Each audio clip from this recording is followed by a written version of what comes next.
দেখে নে, যদি কোনো বাক্যে হোয়াট থাকে তার ভয়েস চেঞ্জ করার নিয়ম, হোয়াটের নিচে আমি হোয়াট লিখে দিলাম, হয়ে গেল। এই হোয়াটের পর সবসময় এক বচনের ভার্ব বসে। ক বচনের বসে? এক বচনের ভার্ব, অর্থাৎ সিঙ্গুলার ভার্ব। তোকে সহজে বলছি, কি কি বসতে পারে? ইজ বসতে পারে, ওয়াজ বসতে পারে, হ্যাজ বসতে পারে, ঠিক আছে? তাহলে এখানে আর আছে, তাহলে কি বসবে? ইজ বসবে না ওয়াজ বসবে না হ্যাজ বসবে? Very good. তাহলে হোয়াট ইজ, আসলে এই আরটা কিন্তু হোয়াটের নয়, এই আরটা ইউর। কারণ প্রশ্নবোধক বাক্যে সবসময়, যেমন যদি বলি আই এম গোয়িং, এটা নর্মাল সেন্টেন্স, আর যদি প্রশ্নবোধক করি তখন হয়ে যাবে এম আই গোয়িং। তাহলে এই আমটা কার? আই এর। তাহলে একই রকম হবে এই আরটা কার? ইউর। ইউর পরে যেমন আর হয় তুই জানিস, তাহলে হোয়াটের পরে বসলো কি? ইজ। এই আইএনজি আছে বলে আমাকে লিখতে হবে কি? বিং। আর এই সেটা কি হয়ে যাবে? সেইড। পড়ে আছে কে? তাহলে কি হয়ে যাবে? By you. What is being said by you. আবারও দেখছি, তুই এবার করতে পারিস কিনা দেখ তো। হোয়াট এম আই ডুইং, আমি কি করছি? কর দেখি, চেষ্টা কর, ভুল কর, কোনো সমস্যা নেই, কিন্তু থেমে থাকলে হবে না মা। একদম আরামসে, কোনো ভয় নেই। এখানে আমরা কি লিখেছি? হোয়াটের পরে কেন লিখেছি? এখানে অ্যামিজার ছিল, তাই এখানে কি আছে? তাহলে এখানে হোয়াটের পরে কি হবে? এখানে হোয়াটের পরে কি হয়েছে? তাহলে হোয়াটের পরে এখানে কি হবে? তাহলে এত সময় লাগছে কেন মা? এরপরে কি লিখবো? হ্যাঁ, উচ্চারণ ঠিক করতে হবে, বিন নয় বিং।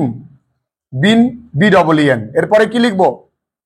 হোয়াট লিখে ফেলেছি, ইজ লিখে ফেলেছি, বিং লিখে ফেলেছি। এবার এখানে এসেছিল সে থেকে সেইড, আবার এখানে ডু থেকে কি আসবে? সে থেকে সেইড আসলে ডু থেকে কি আসবে? এই মেয়েটা বল, ডু থেকে কি আসবে?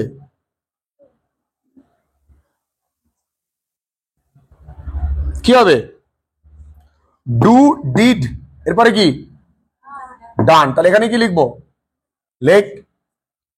তাহলে এটা ভার্বের কোন ফর্ম লিখলাম? Third form. ডান বানান ডি ও এন ই। আমরা দীর্ঘদিন খারাপ স্টুডেন্ট হয়েই থেকে যাই, কারণ আমরা কোনোদিন চেষ্টাই করলাম না, কোনো মাস্টারমশাই হাতে ধরে চেষ্টা করিয়েও দিল না। তারপরে আই থাকলে কি হয়? হ্যাঁ, লেখ। তুই জানিস অনেক কিছু। এটা প্রশ্নবোধক চিহ্ন ছিল, উত্তরও প্রশ্নবোধক চিহ্ন এসছে, এখানেও তাই হবে। পেরেছিস? এই অবধি পারলি, তোর কনফিডেন্স লেভেল 30% বাড়লো। এখানে 0% ছিল, এখানে 30% আসলো। এবার দেখ, সেম জিনিস, হোয়াট আর ইউ রাইটিং। এই রাইটিং এর ভিতরে আমি তোকে বলে দিচ্ছি, তুই জানিস হয়তো। Right, wrote, written. লেখ একা একা উত্তর। এবার কেমন পারিস? হোয়াট, দেখো ওর লেখার স্পিড কিন্তু বেড়ে গেল। একটু আগে থেমে থেমে লিখছিল, এবার লেখার স্পিড কিন্তু বাড়ছে। প্রত্যেককে আমি এটাই বলতে চাই, নাথিং ইজ ইম্পসিবল। বনি, কানটি ধরে দাঁড়িয়ে আছো, লজ্জা থাকা প্রয়োজন। রাইট, রোট, রিটেন মা। তাহলে আমরা এই যে ভার্বটা করছি, এর থার্ড ফর্মটা আমাকে মুখস্থ করতে হবে। Right, wrote, written. এ তো সামান্য একটা গ্রামার টপিক। যে কোনো গ্রামার টপিক, যত কঠিন গ্রামার টপিক হোক, আমাদের গ্রামার ডাইজেস্ট কোর্সে 40টা গ্রামার টপিক রয়েছে, 40টা গ্রামার ক্লাসেস আছে। যদি কেউ 40টা গ্রামার একবার বুঝে নিতে পারে ভালো করে, আর নোটসটা নিজে থেকে বানিয়ে নিতে পারে, তার গ্রামারে কোনো প্রবলেম হবে না। সেই প্রত্যেকটা গ্রামার আমি প্রত্যেকটা ক্লাসেই করাই। তাহলে এটা কি হবে মা? রিটেন। বানান কি? WRITTEN, written. আরো একটা জিনিস, আজকেও রাইট, রোট, রিটেনটা জানে না, আর আজকে জানলো, আগামীতে যেন আবার দ্বিতীয়বার না জানাতে হয়। বহু ছেলে মেয়েদেরকে এখনো বিকজ বানান বলে দিতে হয়। তার কারণটা, সব থেকে বড় দোষী কে জানো? মাস্টারমশাইরা, কারণ ওকে মাস্টারমশাইরা প্রতি ব্যাচে বিকজ বানান বলে দেয়, না বলে দিয়ে চেক করা উচিত কে কে বিকজ বানানটা বাড়ি থেকে মুখস্থ করেছে। কেন করবে না, একবার বলবো, এর বেশি বলা উচিত নয়। পারলি মা? কঠিন লাগলো তোর? এখনো 60%-এ তুই পড়ে আছিস কনফিডেন্স লেভেলে। এবার যদি তোকে এরকম দিই, what do you know, what do you know, এই ডু মানে কোন টেন্স? Present tense. ডিড মানে কোন টেন্স? Past tense. তাহলে ডু থাকলে অ্যামিজারের মধ্যে কিছু বসবে, ডিড থাকলে ওয়াজারের মধ্যে কিছু বসবে। তাহলে তুই এবার বল, এখানে ডু আছে তাহলে কি বসবে? লেখ, ভেরি গুড, লিখলি হোয়াট ইজ, বাহ। তারপরে এই নো এর V3 তুই জানিস, বহুবার শুনেছিস। নো এর V3 কি? এনিওয়ান বলো? নোন। লেখ, সেম বানান, শুধু শেষে একটা এন হবে, নন। এই নোনের পরে বাই হয়, কি হয়? তাহলে এখানে কি লিখবো? টু। পড়ে আছে কে? লেখ, বাই। কেন? আমি বাইয়ের পরিবর্তে টু লিখেছি। কিছু কিছু শব্দের পরে বাই হয় না, যেমন আমরা জানি অ্যানয়েড, সারপ্রাইজড, তাই না? গ্রোন। কঠিন লাগছে? এইভাবে গ্রামার প্রতিদিন প্র্যাকটিস করতে হয়। প্রথমটা শেখা, এরপরে পুরোটাই কি? প্র্যাকটিস। তাহলে শিখলাম একবার, প্র্যাকটিস করলাম অনেকবার। এখনো বাড়িতে যদি গোটা কয়েকবার তুই প্র্যাকটিস করিস, ভুল হোক, যদি প্র্যাকটিস করতে পারিস, অনেকেই দেখছে তোর ক্লাসটা, কোনো অসুবিধা নেই তো? নেই তো? ওদের দিকে তাকিয়ে বল, অসুবিধা নেই তো? ঠিক আছে, তোর থেকে গোটা বাংলা শিখুক যে আমি গ্রামার পারি না, 0% থেকে আমি 60%-এ কি করে আসলাম। পসিবল তো? শেখা। তাহলে কোথাও না কোথাও আমরা শিখতে চাই না মা, তাই না? যা ভালো করে পড়। এই গ্রামারটা তুই কোনোদিন চোখে দেখেছিস? পারবি কি?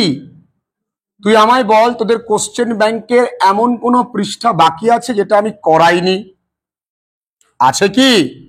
নির্ভীক, এরাও কিন্তু শুনছে, পুরো বাংলার ছেলে মেয়েরা যারা ক্লাসেস করে, তো তোকে দেখছে, তোর কোনো প্রবলেম নেই তো?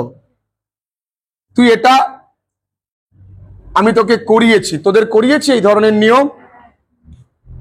ও বলছে আমি, মানে ওকে দেখে মনে হলো এই কি গ্রামার, এটা আমি বলেছি জয়েন ইনটু সিম্পল সেন্টেন্স।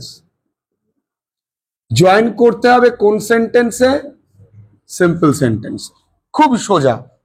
এরা দেখে চট করে বুঝে গেছে এখানে ভেরি আছে বলে, ভেরির জায়গায় সো থাকতে পারে।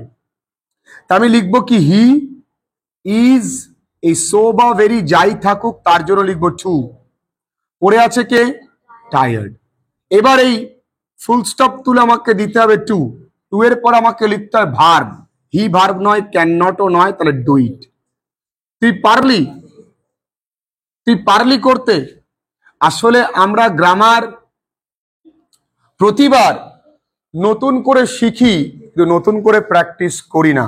আরো একটা করতে দিই, she went to market, she wanted to buy a gift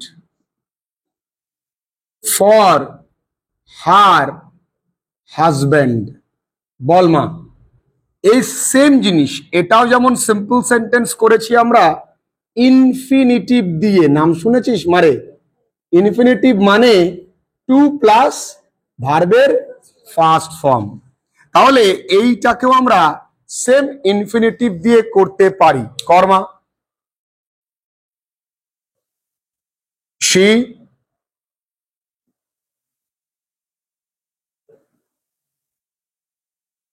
ছেলে মেয়েদের একটু কনফিডেন্স দিতে হবে, ওরা পারে করতে। Very nice,